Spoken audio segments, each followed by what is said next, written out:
विनोद जी, राहुल गांधी की टाइमिंग जो है वो बड़ी अजीबोगरीब होती है हिंदुत्व की परिभाषा को याद करने की। एक बार फिर उन्होंने एक अलग ही परिभाषा दी, बीजेपी को मौका दिया और यहाँ पर प्रधानमंत्री के संबोधन से औरंगजेब का जिक्र, सोहेलदेव का जिक्र क्या कुछ कहता है।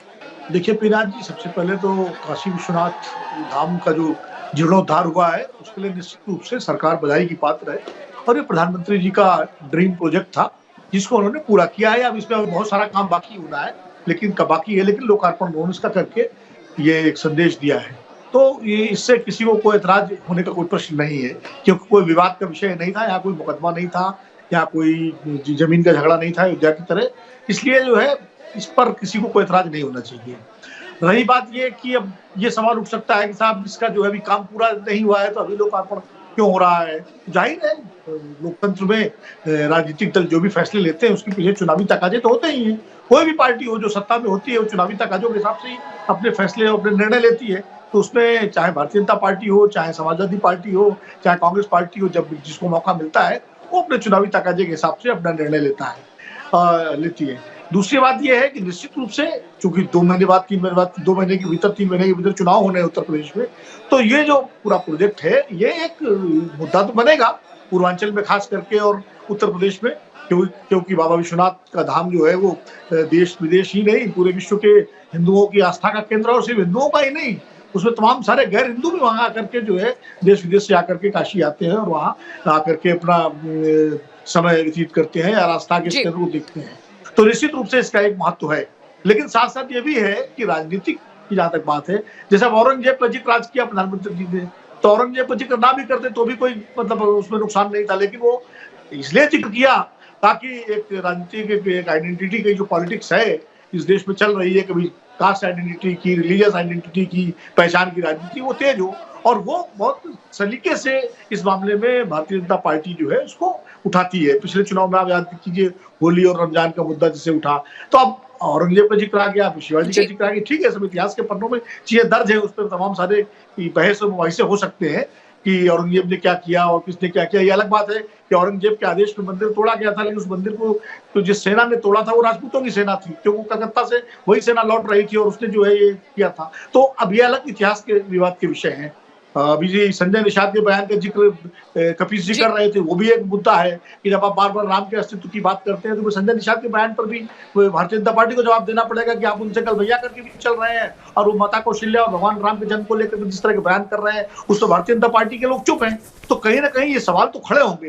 ये सवाल अगर कांग्रेस से पूछा जाएगा कि आपने एफिडेविट ऐसा दिया तो ये सवाल भाजपा से भी पूछा जाएगा, और समाजवादी पार्टी से अगर सवाल पूछा जाएगा कि उन्होंने मुलायम सिंह ने गोली चलवाई थी तो दूसरे सवाल भी पूछे जाएंगे जो दुर्गा भक्तों पर गोली चली थी। तो राजनीति में, लोकतंत्र में, चुनावी राजनीति में सारे सवाल एक दूसरे से पूछे जाएंगे और पूछे जाने चाहिए, इसलिए मुझे इसमें कोई आश्चर्य नहीं है। लेकिन ये जो काम हुआ है काशी विश्वनाथ मंदिर के जीर्णोद्धार का निश्चित रूप से सराहनीय है और इसके लिए सरकार और प्रधानमंत्री जी की सराहना की जानी चाहिए। प्रेम शुक्ला जी, यहाँ पर आपके ऊपर भी आरोप लग रहा है कि कहीं ना कहीं आपने आनन फानन में जो तमाम प्रोजेक्ट्स हैं इनका आप जीर्णोद्धार करा आप लोगों ने, लेकिन इनका इनॉग्रेशन कर रहे हैं क्योंकि चुनाव से पहले आप हिंदू सेंट्रिक सेंटिमेंट्स जो हैं उनको भुनाना चाहते हैं। देखिए, भारतीय जनता पार्टी जो है उसका हमेशा से सांस्कृतिक राष्ट्रवाद उसका जो पंच तत्व है उसमें एक प्रमुख तत्व है, और हम अयोध्या में भव्य दिव्य राम मंदिर के निर्माण के लिए कोई चुनाव आए ना आए, भव्य दिव्य मंदिर निर्माण हमारा जो है 1989 से संकल्प था। 2021 में वह संकल्प साकार होता हुआ स्पष्ट तौर पर दिखाई दे रहा है। हम कहते थे कि मथुरा का विकास करेंगे। मथुरा में देखिए पिछले जो है 5-4.5 वर्षों में क्या वहाँ विकास की गंगा बही है कि नहीं बही है।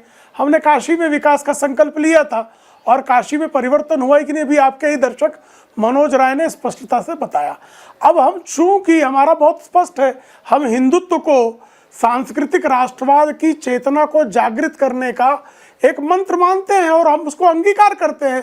हमने कभी अपने हिंदुत्व को नहीं छिपाया हुआ है, लेकिन जो लोग मुस्लिम अल्पसंख्यक सिर्फ हिंदुत्व से ही जागृत होता है नहीं, हिंदुत्व जो है राष्ट्रवाद को जागृत करने का मेरुदंड है।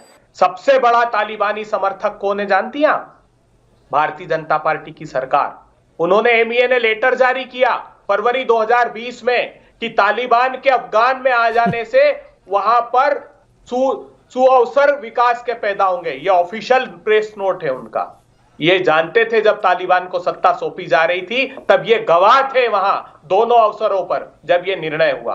दूसरी बड़ी बात रही, तो इनसे मैं पूछना चाहता हूं, मेरे साथी मित्र, आप ये बताइए, आप जिस संस्था के अनुयायी हैं, राष्ट्रीय स्वयंसेवक संघ, जिसको अंग्रेजों ने पोषित किया, अंग्रेजों के खिलाफ आजादी के आंदोलन में एक बार आपने पार्टिसिपेट नहीं किया, और इस्लामीकरण की आप बात करते हैं। अरे वो श्यामा प्रसाद मुखर्जी जो बुनियाद के पत्थर हैं आपके, अरे तो क्विट इंडिया मूवमेंट को सपोर्ट करने के लिए जवाहरलाल नेहरू कहां खड़े थे? जवाहरलाल नेहरू भी क्विट इंडिया मूवमेंट नहीं चाहते थे। बंद हो जाएगी। Quit India movement Jawaharlal Nehru भी नहीं चाहते थे, मजबूरी में उनको आना पड़ा। Quit India movement Maulana Abul Kalam Azad भी नहीं चाहते थे। आप पढ़ लीजिएगा इतिहास, वो भी मजबूरी से आए। 2012 में मुस्लिम लीग के समर्थन से स्थानीय निकाय की सरकार आपने बनाई। आप यहाँ ज्ञान बांटते हैं इस्लामीकरण के खिलाफ बोलने की। अरे हमने तो शहादत दी है, उस परिवार के हैं हम जिसने अपने प्राणों को न्योछावर कर दिया। वो मातंगी हाजरा एक के बाद कोई शहादत नहीं दिया, कोई शहादत नहीं दिया। ये मत बोलिए कि आपने कांग्रेस ने शहादत दी। को कुचलना, हम शहादत नहीं देते हैं, हमारे हुतात्माएं होती हैं। हम इस्लाम के लिए नहीं मरते, जो इस्लाम के लिए मरता है उसको शहादत बोलते हैं। शहादा जो होता है, शहादा शब्द से बना है। हम शहादत नहीं देते हैं, हमारे लिए वो हुतात्माएं हैं। संस्कारों का देश है, हम निपटना जानते हैं। हमने तालिबान का समर्थन नहीं किया, तुम लोगों ने किया। तालिबान के आ जाने से सुअवसर पैदा होंगे। हम तो रेडिकलाइजेशन, अरे यही करके तो आपने नाश कर दिया इस देश को। आप यही करके तो राहुल गांधी इस्लामिक रेडिकलाइजेशन और इस देश का उसकी नाश निंदा कर करते दिया। हैं। यही कारण है कि आज फिर से आजादी से पहले की सारी चीजें फिर से आगे घटित हो रही हैं।